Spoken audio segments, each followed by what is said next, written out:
টান দেওয়া শুরু করেন না, হয়তো লুঙ্গি বসবে না তো সে বসবে, একটা বসলেই হইল, কি ঠিক না? নাকি এখনো সন্দেহ আছে যে প্রধান বক্তা বসে নাই? সন্দেহ আছে এটা? আলহামদুলিল্লাহ, আমি অল্প সময় আলোচনা করব, মুখতাসার, একদম মুখতাসার। এই মুখতাসার আলোচনা আমি যতক্ষণ আপনাদের কাছে থাকবো ততক্ষণ আমার সঙ্গে আমি যেভাবে আওয়াজ দেব সেভাবে আওয়াজ দিতে হবে, হয় নাই? আরো জোরে জবান খুলে বলেন আল্লাহু আকবার। ডাইনে বায়ে সবাই মিলে বলেন আল্লাহু আকবার। এই জায়গায় কি মুরব্বীরা বেশি না জওয়ানরা বেশি? আসলেই চাপাবাজি করেন না আবার। সব জায়গায় আলহামদুলিল্লাহ এখন জওয়ানরাই বেশি হয়। তা আমার নজরে তো অনেক মুরব্বীদেরকেও পড়তেছে, কিন্তু আমি চেক করব আওয়াজের মাধ্যমে যে আসলে মুরব্বী বেশি না জওয়ান বেশি। এখন এই পরীক্ষাটা দিতে রাজি আছেন? যাদের আওয়াজ বেশি হবে বুঝবো তাদের সংখ্যা বেশি। আমার তো দিল বলে মুরব্বীরা বেশি হবে। হ্যাঁ, আচ্ছা, এখন জওয়ান খালি আমি, আমারও জওয়ান বলা যায় না, আমি এখানে দুইটা ভাগ করতেছি। যারা বিবাহ করেছেন মোটামুটি তারা মুরব্বী, ঠিক আছে? আমাদের সংখ্যা বেশি হবে ইনশাআল্লাহ। দেখি কারা কারা বিয়ে করছেন, আমার কাতারে আছেন কারা কারা, হাত তুলেন। মাশাআল্লাহ, স্টেজ ভরা লোক, আমার আর কোনো চিন্তা নাই।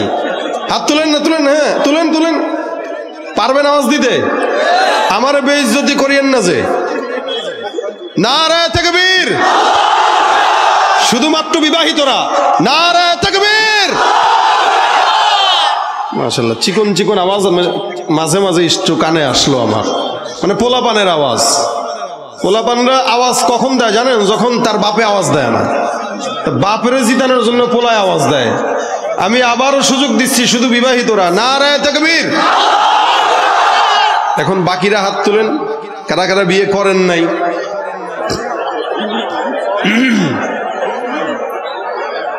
এ দুইটা করবে, দুইটা। গলা কাশেন তো একটু। আমার তো দিল বলতেছে এরা জিতবে না, এরা জিতবে না। দূর বেটা, জিতলে তো এতক্ষণে দুইবার আল্লাহু আকবার কওয়া হয়ে যেত। জবান খুলে নারায়ে তাকবীর। মাশাআল্লাহ, কারা জিতছে গো? এগুলোই জিতে যাক, তোম করে পাস করায় দিলাম আমরা। Free auto pass.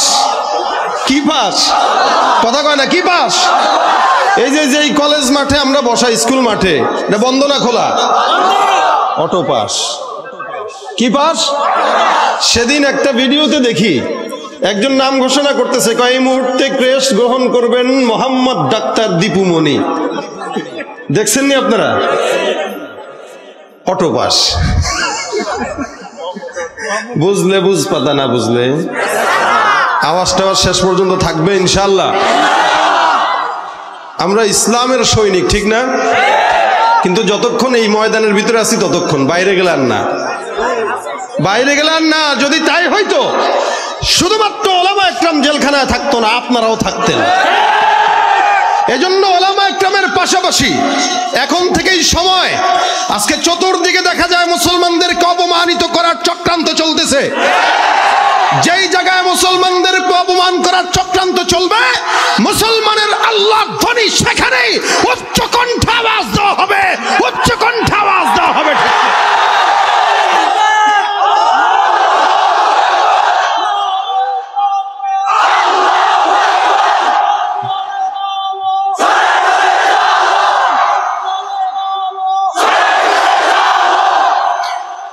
আমরা এই আওয়াজটা শেষ পর্যন্ত রাখবো আমাদের দিলে ইনশাআল্লাহ। জবান খুলে বলেন রাখবো ইনশাআল্লাহ। মুসলমানরা কখনো এখান থেকে বিতাড়িত হবে না। ইসলাম বিদ্বেষীরা যদি না থাকা লাগে তারা থাকবে না, মুসলমান থাকবে ইনশাআল্লাহ। পালা রে পালা, জলদি পালা, নইলে তোদের গলে ঝুলবে তালা। হক আসছে, বাতিল তো কাঁপছে, হক আসছে, বাতিল তো কাঁপছে, ছিনিয়ে নেব মোরা জয়ের মালা। পালা রে পালা, জলদি পালা, নইলে তোদের গলে ঝুলবে তালা। পালা রে পালা, জলদি পালা, নইলে তোদের গলে ঝুলবে তালা। ইতিহাস থেকে যারা শিক্ষা নেয় না ওদের কপালে এমনই হয়, পরের কথায় শুধু করে না চানাচি, মেসক দেখে পায় কামানের ভয়। ইতিহাস থেকে যারা শিক্ষা নেয় না ওদের কপালে এমনই হয়, পরের কথায় শুধু করে না চানাচি, মেসক দেখে পায় কামানের ভয়। এখনো তোদের পিছে দরজা খোলা আছে, এখনো তোদের পিছে দরজা খোলা আছে, পয়তা ধুতি নিয়ে জলদি পালা, পালারে পালা, জলদি পালা, নইলে তোদের গলে ঝুলবে তালা, পালারে পালা, জলদি পালা, নইলে তোদের গলে ঝুলবে তালা। হক আসছে বাতিল তো কাঁপছে, হক আসছে বাতিল তো কাঁপছে, ছিনিয়ে নেব মোরা জয়ের মালা, পালারে পালা, জলদি পালা, নইলে তোদের গলে ঝুলবে তালা। আল্লাহ কবুল করুক, বলেন আমিন। আমরা ইসলামের সৈনিক, ঠিক না?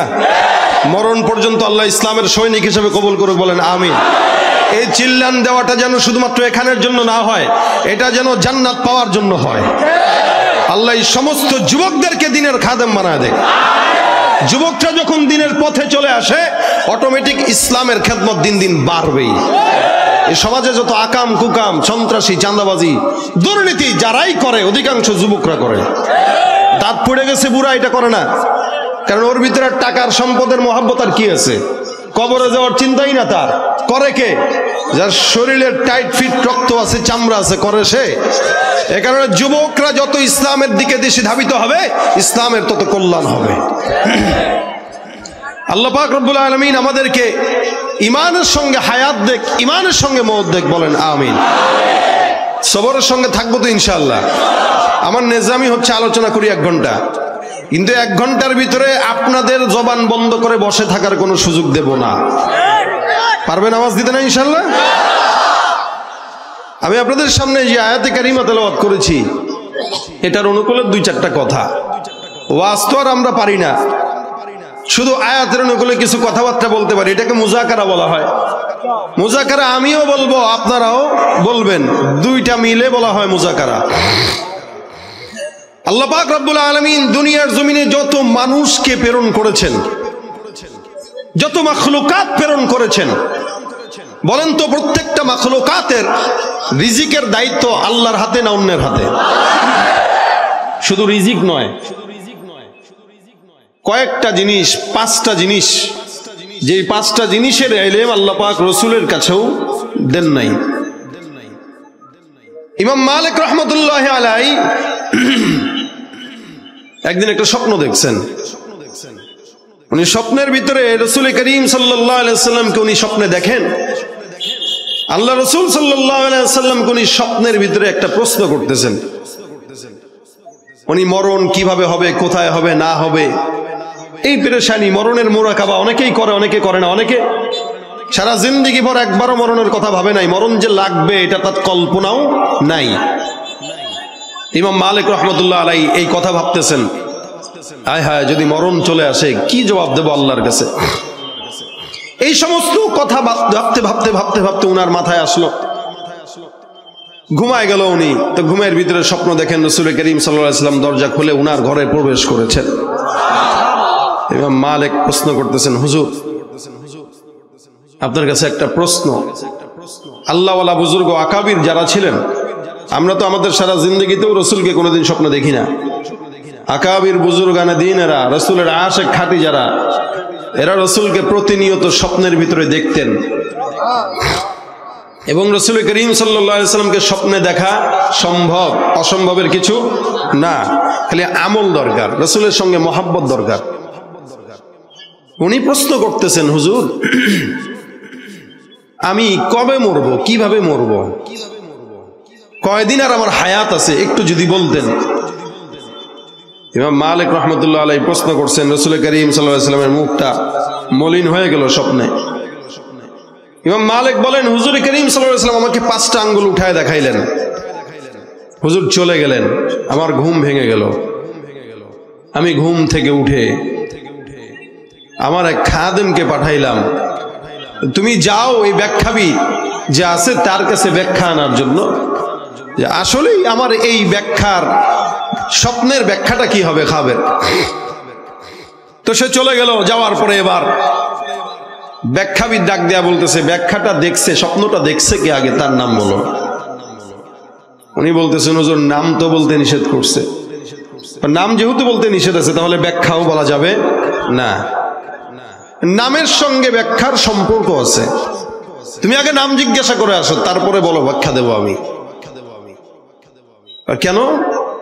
কারণ এই স্বপ্ন ইমাম মালিক ছাড়া অন্য কেউ দেখার মতো আমলদার লোক আমি এই দুনিয়ায় দেখি না। আগেই বলে দিলেন ব্যাখ্যাবিদ যে কে দেখবে এটা, মালিক। আবার ওনার কাছে নিয়ে আসা হইলো, নিয়ে আসার পরে বলতেছে হুজুর একটু ব্যাখ্যা বলে না আপনার নাম ছাড়া। ঠিক আছে, তাহলে ব্যাখ্যা যেহেতু বলে না তো নাম বলো। আবারও খাদেম আসলেন, নাম বললেন।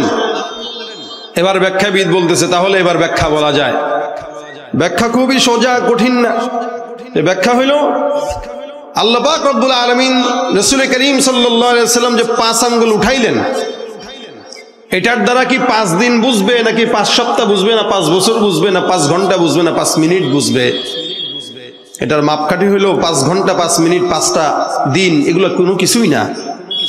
বরং এটার ব্যাখ্যা হলো আল্লাহ পাক কোরআনে বলেছেন, ইন্নাল্লাহা ইনদাহু ইলমুস সাআহ ওয়া ইউনাজ্জিলুল গায়স ওয়া ইয়ালামু মা ফিল আরহাম ওয়া মা তাদরি নাফসুম মাযা তাকসিবু গাদা ওয়া মা তাদরি নাফসুম বিআইয়ি আরদিন তামুত ইন্নাল্লাহা আলীমুন খাবীর।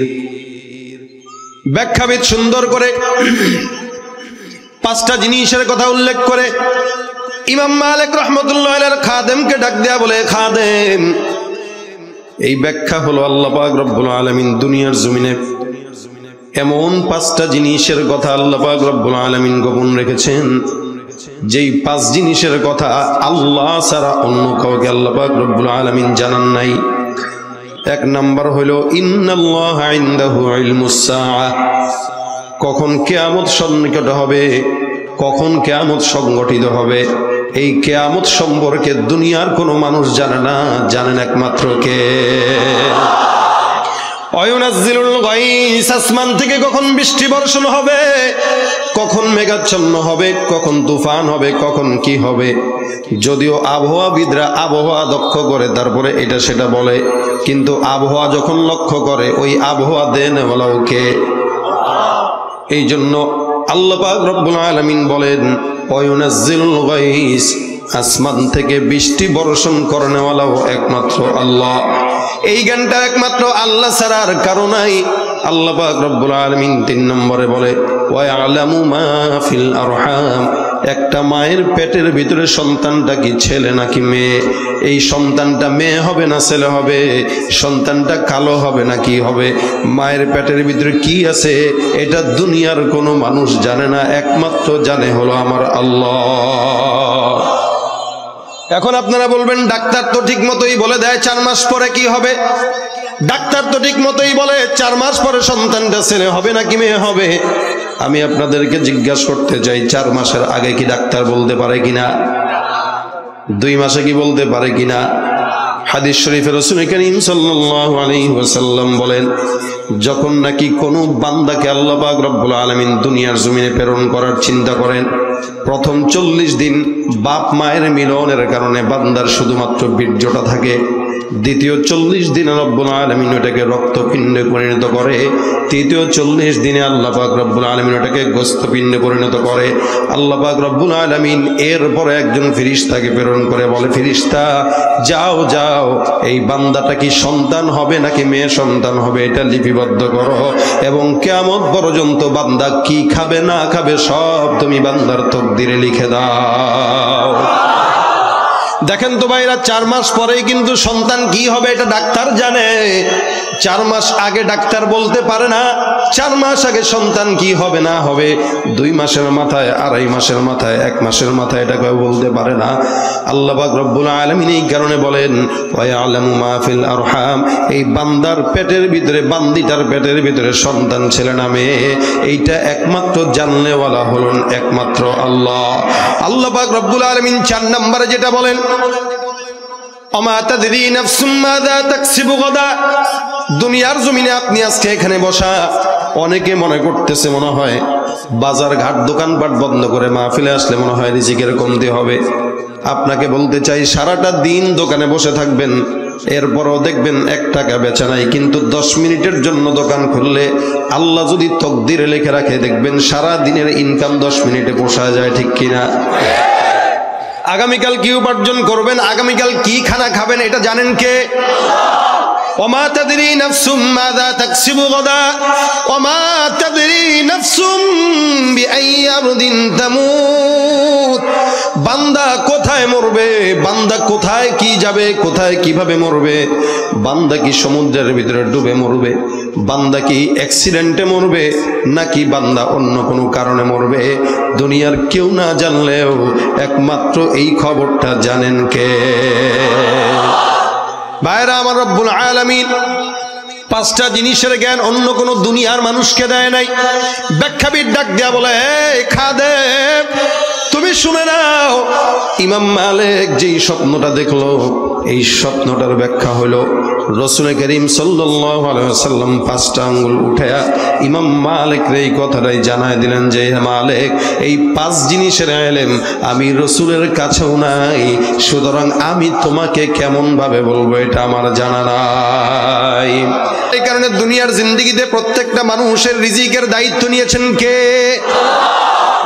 শুধুমাত্র মানুষ কেন, আল্লাহ পাক রব্বুল আলামিন বলেন, ওমা মিন দাব্বাতিন ফিল আরদি ইল্লা আলাল্লাহি রিজকুহা। দুনিয়ার জমিনে যত দাব্বাতুন আছে, অর্থাৎ এই পৃথিবীর ভিতরে যত বিচরণকারী প্রাণী আছে, গরু ছাগল বলেন, জিন্নাত বলেন, কি বলেন, মানুষ বলেন, ইনসান বলেন, এরপরে পশু পাখি বলেন, সমুদ্রের মাছ বলেন, সমস্ত প্রাণীগুলোর একমাত্র রিজিকের দায়িত্ব আল্লাহ। এটা আল্লাহ পাক রব্বুল আলামিন বলেন, কুল্লুন ফি কিতাবিম মুবিন। এটা সমস্ত কিছু আল্লাহ পাক রব্বুল আলামিনের কিতাবে লিপিবদ্ধ আছে। এখন থেকে নয়, হাদিস শরীফের রাসূল করিম সাল্লাল্লাহু আলাইহি ওয়াসাল্লাম বলেন, ইন্না আউওয়ালা মা খালাকাল্লাহুল কলাম সুম্মা ক্বালা লাহু উকতুব ফাজরা ফি তিলকাস সাআতি কাইনুন ইলা ইয়াউমিল কিয়ামা। আসমান জমিন যখনও সৃষ্টি হয় নাই, সারা দুনিয়ার মাখলুকাত যখনও সৃষ্টি হয় নাই, আল্লাহ পাক রব্বুল আলামিন ওই আসমান জমিন সৃষ্টি করার, দুনিয়া সৃষ্টি করার 50,000 বছর আগে রব্বুল আলামিন একটা কলম সৃষ্টি করলেন। কলমটাকে আদেশ দিয়া ডাক দিয়া বলে, কলম লেখো। আল্লাহর আদেশ পাওয়ার পর কলম সুন্দর করে লেখা শুরু করে দিল। আপনার আমার কথাও লিখলো, আজকের এখানে মাহফিল হবে এটাও লিখলো, কোন বান্দা কিভাবে মারা যাবে, কোন বান্দা কি খাবে, কোন বান্দা কি পড়বে, অর্থাৎ দুনিয়ার শুরু থেকে শেষ পর্যন্ত, কিয়ামত পর্যন্ত বান্দা জান্নাতে যাবে নাকি জাহান্নামে যাবে, সকল কিছু আল্লাহ পাক রব্বুল আলামিন সুন্দর করে তার একটা কলমের মাধ্যমে লিপিবদ্ধ করেছেন। আল্লাহ পাক কলম দিয়ে লেখানোর পর এই কলমের সিল মোহর রব্বুল আলামিন লাগায় দিয়েছেন, অর্থাৎ কিয়ামত পর্যন্ত বান্দার তকদীর কেউ খণ্ডাইতে পারবে না। এজন্য বুঝেন, সারা দুনিয়ার মানুষ, এলাকার মানুষ মিলে যদি আপনার বিরোধিতা করে, ততটুকু বিরোধিতা করতে পারবে যতটুকু আল্লাহর ফেরেশতা আল্লাহ পাকের তরফ থেকে আপনার তকদিরে লিখে রাখছেন। সারা দুনিয়ার মানুষ যদি আপনার শত্রুতা করে, ততটুকু করতে পারবে যতটুকু তকদিরে লেখা। আবার সারা দুনিয়ার মানুষ মিলে ততটুকু উপকার করতে পারবে যতটুকু আপনার তকদিরে লেখা। এর চেয়ে বেশিও পারবে না, কমও। এটা তকদিরে লেখা হয়ে গেছে। আল্লাহ পাক রব্বুল আলামিন তকদিরে লিখে দিলেন। এখন বান্দা তকদির মোতাবেক চলে। মাহফিলের ভিতরে পোস্টার করলেন, নাম দিলেন, সভাপতি, সবকিছু দিয়া দিলেন। এটা এখন সুন্দর করে মাহফিলের নিজাম অনুযায়ী চলে। যে কোনো জিনিসের নিজাম যখন থাকে তখন সৌন্দর্য থাকে, নিজাম নাই সৌন্দর্য নাই। যার কারণে আল্লাহ পাক দুনিয়া সৃষ্টি করার আগেই সুন্দর করে নিজাম দ্বারা করাইলেন যে আমি সৃষ্টি করব কিছুদিন পর, এই দুনিয়া কেমনে চলবে, কিভাবে হবে, কিভাবে মানুষগুলো খাওয়া দাওয়া করবে, সব কিছু রব্বুল আলামিন দুনিয়া সৃষ্টি করার 50,000 বছর আগে লিখে দিয়েছেন। সুবহানাল্লাহ। কতটুকু মহব্বত আমাদেরকে করে। আপনি আসবেন দুনিয়ায়, আপনারা এখনো বানাই নাই, 50,000 বছর আগের থেকেই রব্বুল আলামিনের প্রস্তুতি শুরু হয়ে গেছে। সুবহানাল্লাহ। আমি আজকে এই জায়গায় আসব, এই জায়গায় আসার জন্য আপনারা 3-4 মাস আগের থেকেই প্রস্তুতি নেওয়া শুরু করছেন। কেন? যেন ওনার কোনো অসম্মানী না হয়। যেমন নাকি আমাকে এখানে আনার পরে আমার সবকিছুর হেফাজতের দায়িত্ব আপনাদের, ঠিক তেমনই ভাবে একটা বান্দা দুনিয়াতে আসবে, ওই বান্দা কি খাবে, কোথায় যাবে, কি পড়বে, সব কিছুর হেফাজতের দায়িত্ব কার? আল্লাহ পাক রব্বুল আলামিন কত দয়ালু দেখেন, যেন বান্দার কোনো কষ্ট না হয়। এই জন্য আল্লাহ আগে থেকে সব ক্লিয়ার মতো সুন্দর করে সাজায় গুছায় রাখছেন, কেউ জানি বলতে না পারে যে আমি কি খাবো ভাই। আল্লাহ কয় তোর খাওয়ার টেনশন নাই, তুই কি খাবি না খাবি, কি পড়বি না পড়বি, ওটা তুই দুনিয়াতে আসার আগেই লিখছি, আবার তুই পেটে থাকতেও লিখছি। সুতরাং পেরেশানির কোনো কারণ। আল্লাহ পাক রব্বুল আলামিন বান্দার রিজিকের দায়িত্ব নিলেন। এই জন্য দেখবেন দুনিয়ার জমিনে কোনো মানুষ না খেয়ে মরে না। যত মানুষ ঝামেলায় পড়ে, বেশি খাওয়ার কারণে ঝামেলায় পড়ে, দেখবেন খাওয়ার ভিতরে তাল বেতাল নাই, যেটা পায় এটাই খায়, যেটা দেখে এটাই খায়, যেগুলা যা পায় তাই খায়, ওগুলার পেটের ভিতরে ঝামেলা হয়। যেমন নাকি এদেশের সুদখোর ঘুষখোর, এরা রিজিকের কারণে দেখবেন হারাম হোক হালাল হোক পায় তো খায়, যা পায় তাই খায়, নাম পাল্টায় পাল্টায় খায়। সুদটাকে খাচ্ছে ইন্টারেস্ট বলে, সুদটাকে খাচ্ছে মুনাফা বলে, ঘুষকে খাচ্ছে হাদিয়া বলে, ওই যৌতুককে খাচ্ছে গিফট বলে। ঠিক কিনা জোরে কোন?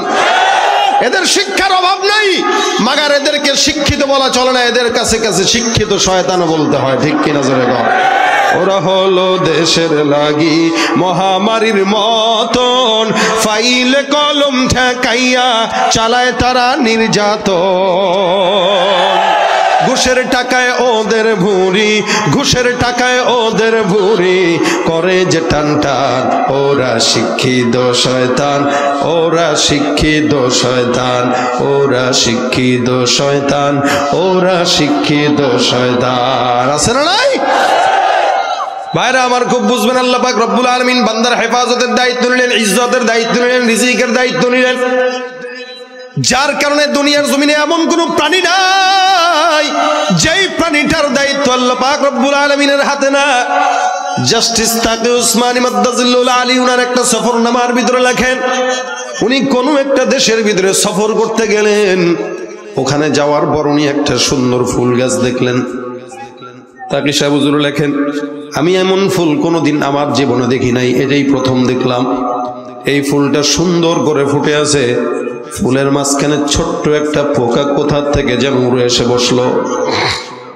পোকাটা যখন উড়ে এসে বসলো, আমি লক্ষ্য করলাম এতটুকুন একটা পোকা, পোকাটা যখন ফুলের ভিতরে ঢুকলো, ওই ফুল থেকে কেমন যেন মধু চলে আসলো। আমি তাকায় তাকায় দেখলাম ওই পোকাটা ফুলের থেকে মধু সংগ্রহ করে খাওয়া শুরু করলো।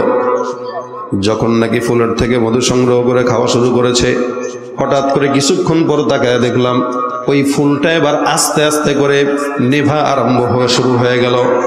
আমি তাকায় দেখলাম ফুলটা নিপতে নিপতে একদম বুঝে গেল। বুঝার পরে দেখলাম কেমন যেন চাপাচাপি করতেছে, ভিতরে মনে হয় ঝড় বয়ে যাচ্ছিল। ভিতরের পোকাটাও কেমন যেন ওইখান থেকে বের হওয়ার চেষ্টা করতেছে, মাগার বের হতে পারে নাই।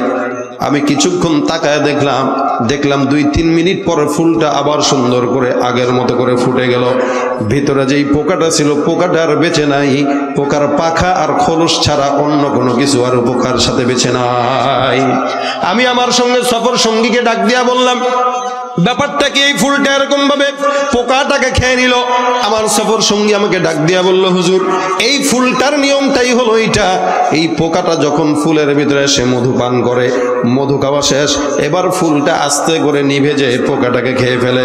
অর্থাৎ আমার রব্বুল আলামিন এই ফুলের ভিতরে এই পোকার রিজিক রেখেছেন, আবার এই পোকাটাকেই এই সুন্দর ফুলের রিজিক হিসেবে দিয়েছেন।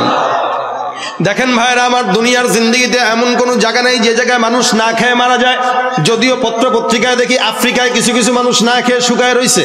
মুফাসসিরিন ইকরাম এটার ব্যাখ্যা করেন এইভাবে, দুনিয়ার জিন্দেগিতে এমন কোন প্রাণী নাই যেই প্রাণীটাকে আল্লাহ পাক রব্বুল আলামিন না খাওয়া রাখবেন। এটার ব্যাখ্যা হলো, আপনার আমার কিছু মানুষের মরণ আল্লাহ পাক লিখে রেখেছেন। কারো কারো মরণ হয় পানিতে ডুবে, কারো কারো মরণ হয় অ্যাক্সিডেন্টে, কারো কারো মনে হয় গুলি খেয়ে, কারো কারো মরণ হয় আগুনের ভিতরে পুড়ে। ঠিক তেমনি এক একজন মানুষের মরণ এক একভাবে লেখা থাকে। ওই বান্দার মরণটা এমন ভাবেই লেখা ছিল, বান্দা মরণের আগে আল্লাহর রিজিক বান্দা খেতে পারবে না। তার মানে এটা না বান্দা রিজিক না পেয়ে দুনিয়ার জমিন থেকে বিদায় হয়েছে, ঠিক কিনা?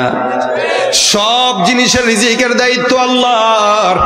এই আয়াতের তাফসীরের ভিতরে আল্লাহ পাক রব্বুল আলামিনের হাবিব সাল্লাল্লাহু আলাইহি ওয়াসাল্লাম মুহাম্মদুর রাসূলুল্লাহ সাল্লাল্লাহু আলাইহি ওয়াসাল্লামের সাহাবীর ঘটনা উল্লেখ আছে। সাহাবীর নাম হলো আবু মুসা আশআরী রাদিয়াল্লাহু তাআলা আনহু। ওনারা হিজরত করেছেন, হিজরত করে মদিনায় এসেছেন। উনি বর্ণনা করেন, আবু মুসা আবু মালিক বলেন, আমরা বিশাল বড় একটা দল ওই অমুক আশআর গোত্র থেকে আমরা মদিনার জমিনে হিজরত করলাম। হিজরত করার পর আমাদের খাবার যা সঙ্গে ছিল সব খাবার শেষ হয়ে গেল। আমরা খাবার যখন শেষ হয়ে গেল, আমরা আমাদের তরফ থেকে একজন দূতকে রাসূল করিম সাল্লাল্লাহু আলাইহি ওয়াসাল্লামের কাছে প্রেরণ করলাম। আল্লাহ রাসূল সাল্লাল্লাহু আলাইহি ওয়াসাল্লামের কাছে যখন আমাদের দূতকে প্রেরণ করলাম, আমাদের দূত রাসূলের কাছে যায় বলবে, হুজুর আমাদের অর্থ সংকট, রাসূল আমাদের খাবারের বড় সংকট, হুজুর দয়া করে আপনি আমাদের জন্য খাবারের ব্যবস্থা করেন। আমরা এই বার্তা দিয়া রাসূল করিম সাল্লাল্লাহু আলাইহি ওয়াসাল্লামের কাছে একজন সাহাবী প্রেরণ করলাম। ওই সাহাবীটা যখন রাসূলের দরবারে গেল, মসজিদে নববীর ভিতরে যে তাকায় দেখে আল্লাহ রাসূল সাল্লাল্লাহু আলাইহি ওয়াসাল্লাম নামাজের ভিতরে দাঁড়ানো। রাসূল করিম সাল্লাল্লাহু আলাইহি ওয়াসাল্লাম নামাজের ভিতরে তেলাওয়াত করে, ওমা মিন দাব্বাতিন ফিল আরদি ইল্লা আলাল্লাহি রিজকুহা। সাহাবী যখন চিন্তা করলেন রাসূল করিম সাল্লাল্লাহু আলাইহি ওয়াসাল্লাম মসজিদে নববীর ভিতরে সুন্দর করে নামাজের ভিতরে এই আয়াতটাই তখন রাসূল তেলাওয়াত করতেছেন। সাহাবী তখনও মসজিদে ঢুকে নাই। মসজিদে না ঢুকে মসজিদের বাহিরেই সাহাবীটা অপেক্ষা করতেছে। আর উনার মাথায় মাথায় একটা পেরেশানি, আল্লাহ যেই রাসূল করিম সাল্লাল্লাহু আলাইহি ওয়াসাল্লাম আয়াতটা তেলাওয়াত করতেছে, এই আয়াতের ভিতরে তো বলা হয়েছে প্রত্যেকটা মাখলুকাতের রিজিকের দায়িত্ব আল্লাহর। সুতরাং আমরা তো আল্লাহর কাছে একবার না চাইলাম না, আমরা আল্লাহর কাছে না চেয়ে আমার রাসূলের কাছে আসলাম। আমার রাসূলকে যেই মালিক খাওয়ায়, আমাকেও কিন্তু সেই মালিক না খাওয়ায় রাখবে না। সুতরাং চলে যায়, রাসূলের দরবারে যাওয়া দরকার নাই। বেচারা রাসূলের সামনে যায়ও আবার ফেরত চলে আসলেন। কাফেলার কাছে এসে ডাক দেয়া বলতেছে, এ ভাইরা, তোমাদের জন্য বড়ই সুসংবাদ। বলে কি? রাসূল আল্লাহ পাক রব্বুল আলামিন তোমাদের জন্য খাবারের ফয়সালা করতেছেন। সুবহানাল্লাহ। আচ্ছা বলেন তো, এই বেটা কি রাসূলকে বলছে? বলে নাই, বলে নাই, না বলেই চলে আসছে। এসে বলতেছে কি খাবারের আঞ্জাম হচ্ছে। এখন আবু মুসা আশআরী বলেন, আমরা তো সবাই মনে করলাম যে হ্যাঁ, যেহেতু খাবারের ফয়সালা হচ্ছে, তাহলে রাসূল করিম সাল্লাল্লাহু আলাইহি ওয়াসাল্লাম বাইতুল মাল থেকে মনে হয় আমাদের জন্য খাবারের কিছু খাজানা পাঠায় দিবে। আলহামদুলিল্লাহ, আমরা দীর্ঘদিন না খাওয়া আছি, রাসূল খাবার পাঠাইলে তো আলহামদুলিল্লাহ ভালো করেই খাওয়া যাবে। তা আমরা অপেক্ষা করতে লাগলাম, কিন্তু খাবার আসে না। এদিক দিয়ে যে বান্দাটারে পাঠাইছে হের পেরেশানি, কারণ রাসূলুল্লাহ তো বলে নাই, না বলে আন্দাজে এসে কি বলছে যে আল্লাহ তোমাদের জন্য খাবারের ব্যবস্থা করতেছে। তার নফসের ভিতরে পরিপূর্ণ আল্লাহর উপরে বিশ্বাস, যাই হয় আমার রাসূল যে আয়াত তেলাওয়াত করলেন এটা যদি সত্য হয়, আমরা রাসূলের সাহাবী, আমাদেরকে আল্লাহ পাক জিন্দেগিতেও না খাওয়ায় রাখবে এটা হইতে পারে না। সুতরাং আল্লাহ খাবার দিবেই।